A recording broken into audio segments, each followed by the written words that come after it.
Undoubtedly speaking, we cannot allow cheap carbon-intensive steel from China to destroy our steel industry and our planet. Over half the steel in the world is now produced by China. The amount has doubled in the last 20 years, and we face a climate catastrophe.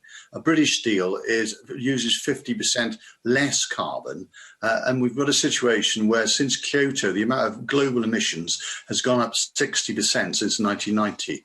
The Paris limit of 1.5 degrees will be breached by 2025. 8,500 tons of ice is melting every second of this debate in Greenland, and China is emitting 28% of global emissions. That's more than the US and the EU combined. 7 tons of carbon per person compared to 5.8 tons in Britain. On a consumption basis, we do 8 tons because we subcontracted coal-fired stations, power stations and manufacturing to China. And China now has over half the capacity for coal-fired power stations, 1,037 coal-fired power stations, and they plan another 300.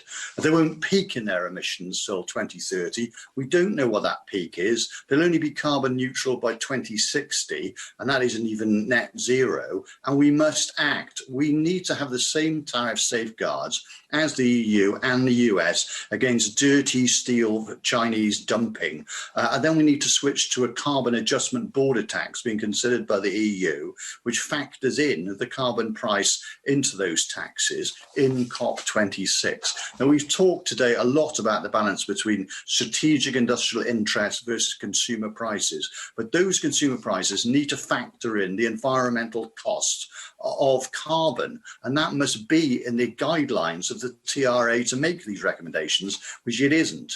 Buying more carbon intensive products, whether it's steel or manufacturing or agriculture, is destroying our planet. So let's build back greener, reward lower carbon, tax higher carbon in COP26.